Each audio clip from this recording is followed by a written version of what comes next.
momento de escuchar a Cristina Vargas.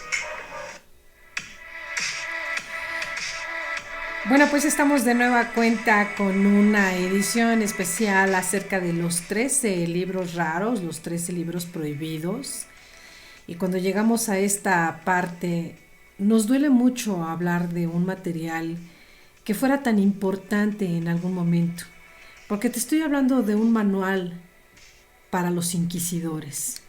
Y de no haber sido por este libro, te estoy narrando cuidadosamente porque en latín Malleus Maleficarum, conocido como el martillo de las brujas, su nombre lo dice todo.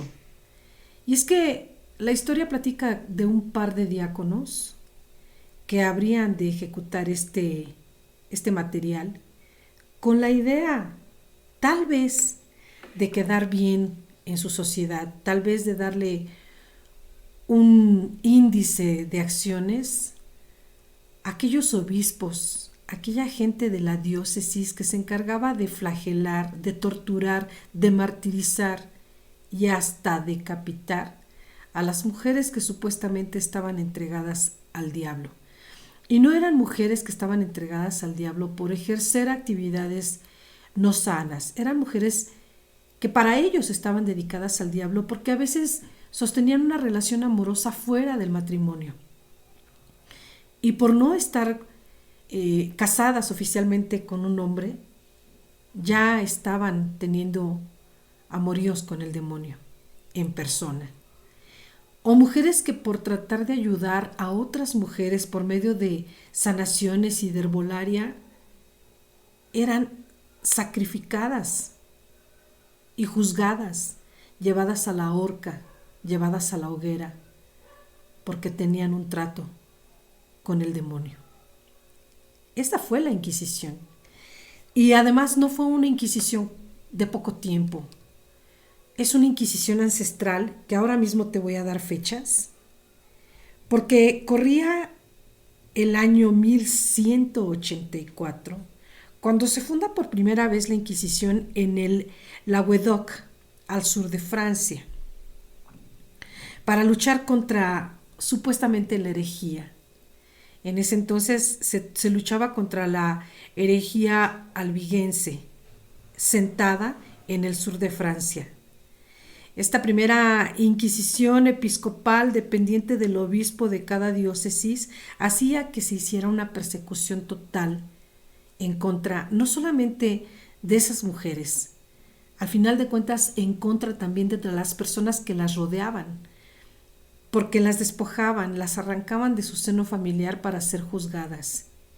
Y en muchas de las ocasiones sus hijos, sus esposos, sus madres, sus hermanas presenciaban, y en el tal arrebato de impedir que fueran llevadas a juicio, en muchas de las ocasiones también morían. A veces morían en grupos de 15, de 20 personas, pero la que recibía el castigo mayor era la que para ellos era la hereje, la bruja. Y lo que hacían era torturarla, violarla, flagelarla. Se exhiben máquinas de tortura de todas las épocas y se fijan estas manifestaciones que puedes ver, en donde se ve claramente la cantidad de manifestantes que participaban en una ejecución, porque ellos, la diócesis, se encargaba de hacerlo todo público. De hecho, se dice que las máquinas eran exhibidas. Todas esas prensadoras de tortura las tenían al alcance de cualquiera. Y la gente pasaba con respeto y miedo cerca de esas grandes máquinas, precisamente porque sabían que en cualquier momento a cualquiera de sus seres queridos les podría suceder. Ahí está ese Malleus Maleficarum en su portada, donde tiene la firma de este par de diáconos alemanes que habían hecho lo posible porque se llevara a cabo. El Malleus Maleficarum, en latín martillo de las brujas, es probablemente el tratado más importante que se haya publicado con ese contexto. Este Malleus Maleficarum no viene del siglo I, sino más bien viene del año 1487, que es cuando viene esta casa de brujas. Los dominicos alemanes que hicieron este acuerdo o este manual fueron Henry Kramer y Jacob Sprenger. Y es que este Henry y Jacob realmente no sabemos en qué momento le hicieran bien o mal a la humanidad, porque si no fuera por este manual, no sabríamos cómo hubieran disfrutado todas esas personas que conjugaban la arquidiócesis haciendo torturas. A lo mejor habrían de llegar más lejos. Y de alguna forma este manual habría de darles una pauta para su siguiente paso.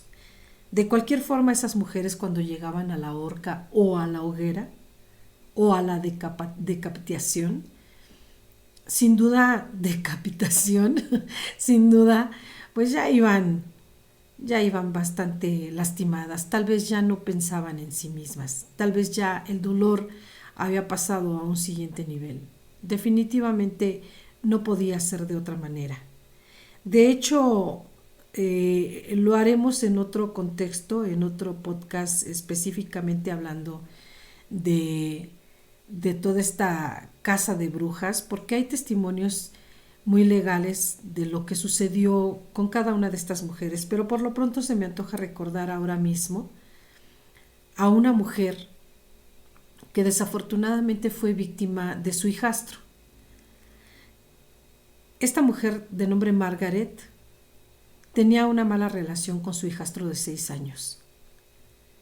Y en ese podcast te iré hablando quién fue quien descubrió la historia verdadera de Margaret. Pero por lo pronto en este que es específicamente el libro de estas torturas, me recuerda mencionarte que Margaret fue una mujer acusada por su hijo de 6 años, que de pronto ella lo sanciona, le grita, tal vez lo regaña, lo reprende por sus acciones, y el niño lo que hace, por ser su hijastro y por no tenerle respeto ni amor, lo primero que hace es correr hacia la arquidiócesis y denunciar a su madrastra como una bruja. En tanto que las investigaciones pudieran sí o no lograrse, la mujer tuvo que aceptar el castigo que le dieran, y de hecho confesó que era una bruja, y lo confesó por el nivel de tortura que le estaban ejecutando, no porque realmente hubiera cometido ningún delito. Su delito era haberse incorporado a una familia en donde el hijastro no aceptaba los castigos que ella le daba, las represiones o reprimendas que le daba su madrastra. Entonces este niño, sin saber lo que hacía, catapultó a su madrastra a la peor de las torturas, hasta llevarla a la muerte. Y esa es una de las tantas historias y de tantos testimonios que tenemos que darte, pero esa es otra mesa. Esta es hablar de este Malleus Maleficarum, que se convierte en el martillo de las brujas para 1487, y que desafortunadamente este libro habla de los principales autores y grandes demonólogos, como el inquisidor italiano Bernardo Rategno de Como, que era un jesuita hispano-belga, o como Martín del Río y el jurista francés Jean Bodin, que hablaban de eso, de cómo combatir a los demonios. Y entonces resulta que este martillo de las brujas, pues era la fórmula exacta para que se pudiera llevar a cabo una ejecución. El Malleus Maleficarum es el más famoso de todos los libros sobre la brujería. Se dice que en 1486 y 1487 cobró tanta fuerza que llegó un momento en que en países como Suiza, el decir la palabra exe en su idioma era definitivamente como decir ahora secuestro, así de fuerte, conceptualizado ante las leyes como un delito. Para ellos, bruja era el peor de los delitos y merecía la muerte, la peor de las muertes. Además, a fines de la Edad Media se estaban produciendo cambios muy bruscos en la forma de vida de toda Europa, y ahí es como se habla de haber corrido de Francia a Alemania con esta tal Inquisición, con una diferencia de tantos años. Es decir, si te estoy hablando de que la primera fue en 1184 cuando se funda la primera Inquisición en Languedoc, estamos hablando de ahí a 1486 que se ejecutan las peores escenas de la Inquisición, pero ya no en Francia, sino en Alemania. Así son las cosas con este material que nos trae ahora la consecuencia de tanta ignorancia, porque hoy sabemos que muchas de esas mujeres realmente lo que hacían era procurar una vida tranquila, normal. Y que este libro que está aquí, pues definitivamente nos ha dejado un triste legado. Hoy en día también se sabe, y en otra mesa te lo he de demostrar, que personas de este mundo, de esta era, han tratado de limpiar la memoria de esas mujeres, rascando y rayando ahí entre sus apellidos, entre los árboles genealógicos para poder sacar de esta lista de inquisidores a esas víctimas que eran pecadoras. Con el argumento de ser pecadoras, así era como le ejecutaban a esas mujeres el peor de los castigos. Y en su caso, familias completas. Es el famoso de todos los libros medievales de brujería. Fue un manual indispensable para la Inquisición. El Malleus Maleficarum no solo afirmaba la existencia de las brujas, sino que también ayudaba a identificarlas. No era más que encontrar la herejía en una mujer que hacía lo que ellos no querían, y en ese momento, acusada de herejía, no pasaba ni siquiera por una celda. Claro que dentro de las celdas encontraron muchas más, que cambiaban su comportamiento una vez que llegaban a la celda por otras razones, y de ahí las sacaban para llevarlas a esa tortura, a esas máquinas de estiramiento, donde dejaban su cabello prensado, sus cuerpos, sus uñas, sus manos, el dolor que además sus hijos podrían presenciar. Hay una pequeña anécdota y muy terrible acerca de una niña de 10 años que tuvo la osadía de comentarle a sus amigos que ella había participado en un ritual de brujería. Y el haberlo dicho siquiera, el haber contado que su tía había hecho un ritual y que habían bailado alrededor de un círculo, jugando, la llevó a que toda esta gente, todos esos inquisidores fueran a su sede, y de ahí no solamente agarraron a la niña, a la tía, al hermano, al padre, se juntaron 15 personas y todas fueron procesadas. Todas mediante este manual de Inquisición, el martillo de las brujas. Se sabe que llega a la imprenta por ahí del siglo XVII y XVIII, y este libro empieza a cobrar todavía más fuerza aún. Quizás este texto funesto sea el causante de aplicar las penas en la hoguera que hablan mucho de la estupidez humana. Un manual para flagelar gente, para decirle: en este momento te llevo a la máquina de tortura y después te leeré las cuadrillas que tiene este libro, y una en una, leídas en latín, representarán tu tortura, porque se hablaba de tortura, de violación sexual y de muerte, toda vez que cuando una mujer era penetrada por su pareja, pero no pertenecía al seno matrimonial, como ellos lo mandaban, muchas de las fórmulas eran precisamente a través de la violación, para sacarles los residuos del demonio que había estado dentro de ellas. Hay un lugar, hay un museo que le pertenece a un inquisidor, y ese museo hoy es visitado morbosamente por cantidades de gente impresionantes. La verdad es que hay tantos inquisidores que podríamos hacer una lista muy larga: Henrik, Kramer, algunos tantos de Estrasburgo, Jacob Sprenger de Suiza. Además se habla, por ejemplo, de hasta un papa. El Papa Inocencio VIII, que dicen colaboró en una campaña contra la brujería.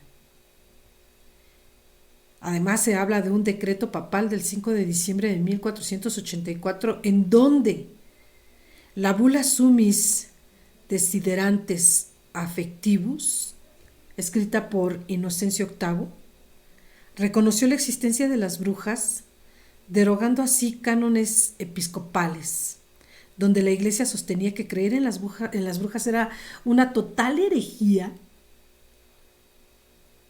Y se menciona inclusive a Springer y a Kramer por sus nombres, es decir, hasta en ese escrito del obispo, del Papa Inocencio VIII, ahí estaban estos dos plasmados como los grandes héroes en contra de la brujería, en contra de lo que no sería más que un acto de misoginia, un acto de barbarie en contra de la propia sociedad, porque no aceptaban nada. No había negociaciones, no había fe, no había creencia. Era una vana burla pretendiendo creer en algo que no creían. ¿Sí me explico? ¿Cómo puedes creer en Dios si realmente no crees? ¿Crees más en los demonios del prójimo y sientes toda la autoridad que puede emanar tu soberbia para ver cómo torturan a una persona? Porque además de todo, existen tratados de la era medieval en donde la diócesis, los obispos, presenciaban los actos muy frontales. Ellos mismos se encargaban y cercioraban de que el castigo fuera bien ejecutado. Todo estaba rotundamente organizado y es una pena que en pleno siglo XX y XXI nos convertimos en unos aficionados de la caza de brujas, de las brujas de Salem, de las brujas en Massachusetts, en Alemania, en Francia, en Suiza, porque somos apasionados de las cosas que llegan a suceder. Este Malleus Maleficarum se dice que está dividido en 3 secciones, planteando primero las preguntas que le van a hacer a la candidata a muerte, que es ya de por sí una hereje, bruja, hechicera, invocadora y poseedora del mal, y les obliga a responder argumentos que serán muy contrarios, es decir, tú lo hiciste, pues entonces ya no es una pregunta. Se dice que este inquisidor Martillo de las Brujas, al final de cuentas perdió bastantes páginas. Desafortunadamente por ahí de 1435 ya muchas personas se habían quedado con algunos de los textos por sus creencias, evidentemente. ¿Cómo se me ocurre pensar que 1 o 2 hojas de este Martillo de las Brujas haya quedado en manos de un padre de familia? O no sé, tal vez se me ocurre pensar que un padre de familia pudiera leérselo a sus cuñadas o a su esposa. Bueno, hay hombres buenos, no todos son malos. No todos somos inquisidores y nos gusta el morbo. Hay grandes hombres, hombres que han ayudado a la historia y que se han unido para limpiar las memorias de esas mujeres y que de haber estado en esa época tal vez hubieran luchado porque no sucediera. O tal vez hubieran sido víctimas agregados de esa terrible Inquisición. Es muy posible, porque no había fuerza que pudiera contra ellos. Eran las leyes de aquel entonces. Pero se me ocurre decirte que hay hombres buenos porque De hecho, hay hombres, como un hombre, Bernard es su nombre, que te platicaré de él en este podcast que te estoy refiriendo acerca de la cacería de brujas, que él junto con otros ha estado empleando su vida en limpiar las memorias de esas mujeres. De hecho, especialista en la genealogía, ha rascado en los árboles genealógicos, empezando por su esposa, ha rascado muchísimo para que se encuentre la verdad y para que esos nombres de una vez por todas queden sanados y no vivan en ese limbo. En fin, se habla de la parte 2, la primera parte que te hablaba, que las preguntas, la satanización hacia las mujeres, es la parte 1 de Malleus Maleficarum. La parte 2 de este Malleus Maleficarum describe las formas de brujería. Es una sección que detalla cómo las brujas lanzan hechizos y cómo sus acciones pueden ser prevenidas si nos juntamos todos para ser remediadas. Se habla en esta segunda parte todo el tiempo de los pactos con el diablo, de la existencia de las brujas, de la herejía, y se habla mucho en esta segunda parte de ese Malleus Maleficarum, se habla de pactos, sacrificios y de cómo puede ser la cúpula con el diablo. Y supuestamente se habla de otros juicios previstos al que le van a realizar a esa persona. Eso es por describirte más o menos el contenido de este libro prohibido. Repito, en la primera parte toda es la sección de preguntas satanizantes. Y tú te acuestas con el diablo, y tú hiciste esto, y tú hiciste el otro, hasta que la persona de tanta pregunta queda en shock y tiene que aceptarlo, porque tras esas preguntas empezarán las torturas, solo para que te puedas imaginar cómo se ejecutaban las cosas. Y en esta segunda parte entonces viene los hechizos que conjuraste y cómo le hiciste y te acostaste con el demonio y copulaste y hiciste y fornicaste y así. Y entonces empiezan a describir todo esto, cómo describen o cómo narran ellos la procesión ejecutoria de la invocación demoníaca. Es decir, ellos sabían más de cómo se realizaba que las propias víctimas. Y tú paseaste en círculos invocando al demonio hasta que lo hiciste llegar a ti. O sea, así estaba de claro. Así es la segunda parte. Habla de cómo es un pacto con el diablo, de cómo le escriben al diablo y el diablo les contesta y firman el acuerdo. Habla de cómo se hace un hechizo. Habla de cómo se utilizan las hierbas para hacer esos malos hechizos, que en realidad la herbolaria sí formó parte de las acusaciones, porque había mujeres que definitivamente tenían que ayudar a otras mujeres a tener a sus hijos y entonces recurrían a las hierbas, y ahora resulta que esa herbolaria fue el vínculo con el diablo, y entonces evidentemente ese era argumento para llevarlas a la horca o a la hoguera. Supuestamente, al final de cuentas, todos esos juicios fueron decretados por Sprenger y Kramer, que son estos par de inquisidores. Y ya en esta última parte del libro, que es la parte tercera, el Malleus Maleficarum o Martillo de las Brujas detalla los métodos para detectar, enjuiciar y sentenciar a destruir a las brujas. O sea, es la última parte en donde ya ellos entran en acción contundente.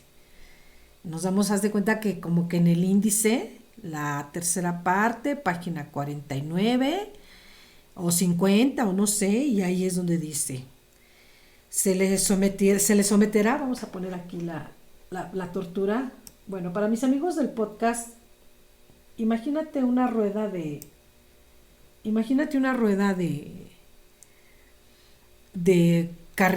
carreta grande, de aproximadamente, no sé, 3 metros de circunferencia, imagínatela, y cómo amarran las manos de una mujer hacia una parte superior de la rueda y cómo amarran los pies. Y entonces empiezan a darle círculos para empezar a estirar a esta persona.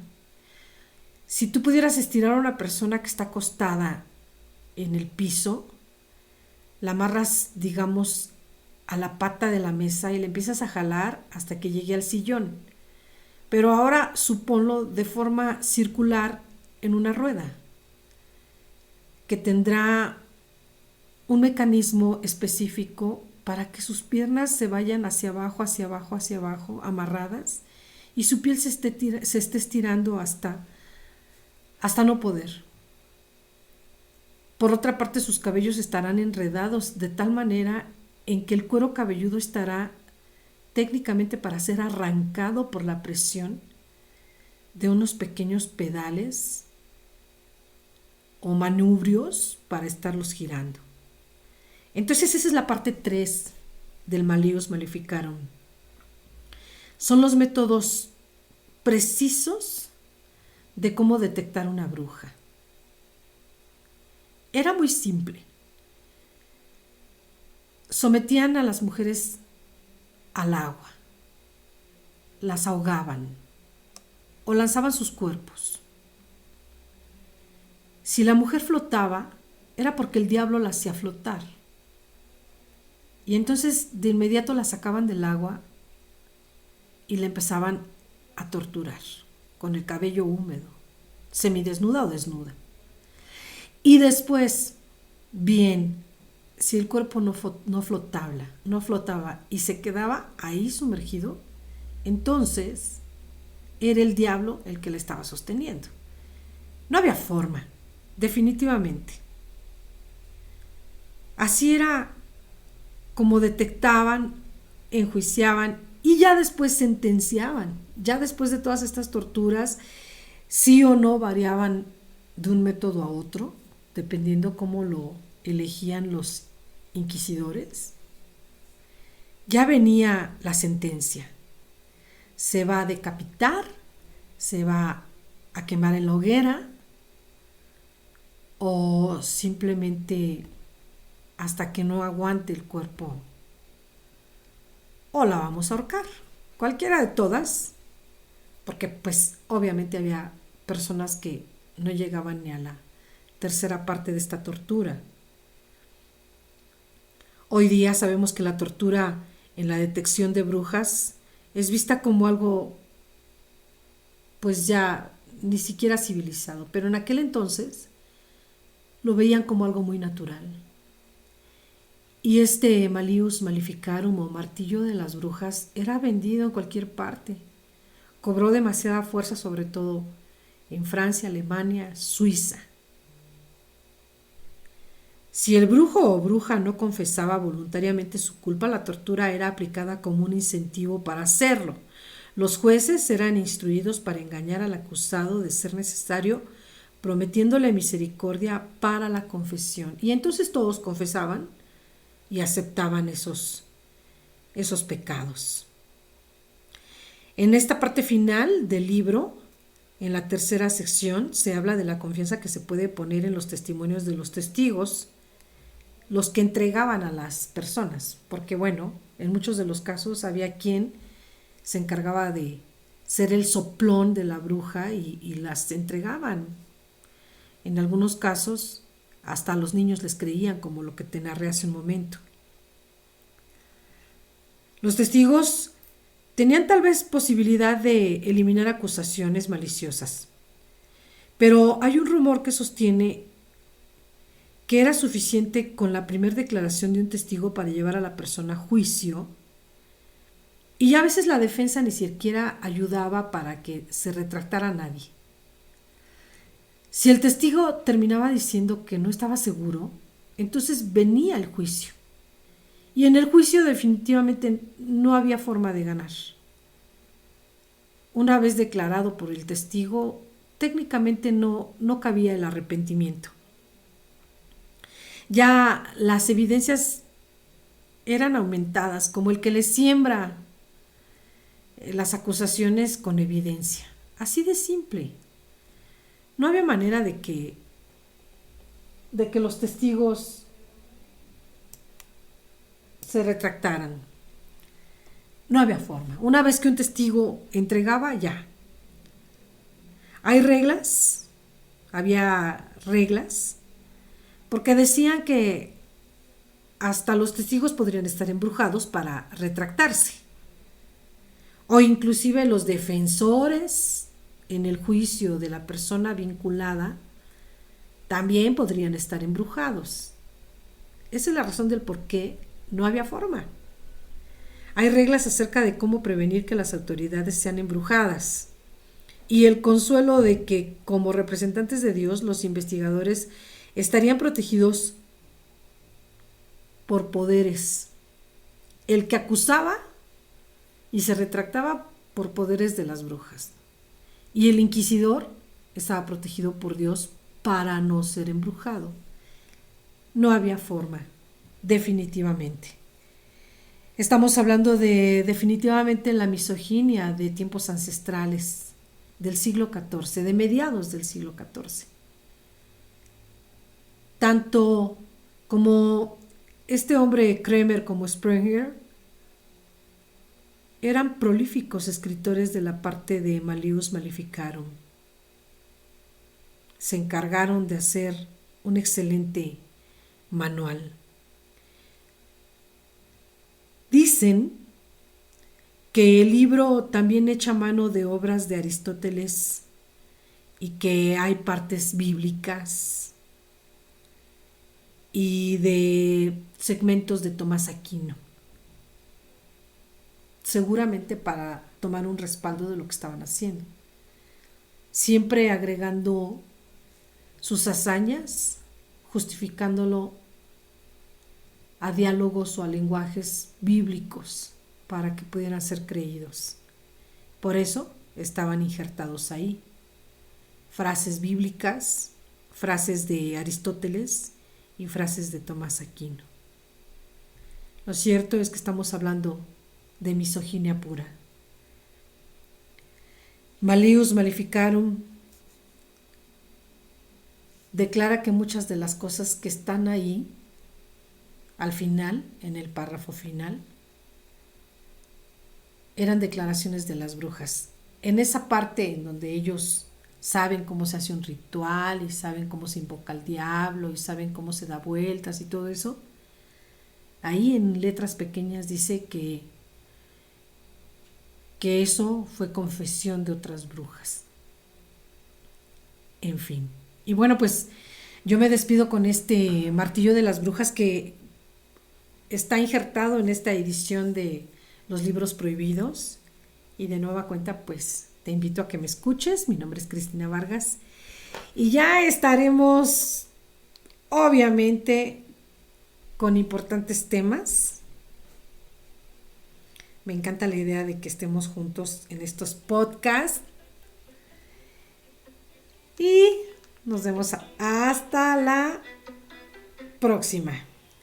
Hasta la vista. Sigue disfrutando del programa y no te olvides de seguir a Cristina en sus redes sociales como Cristina Vargas Radio Voz.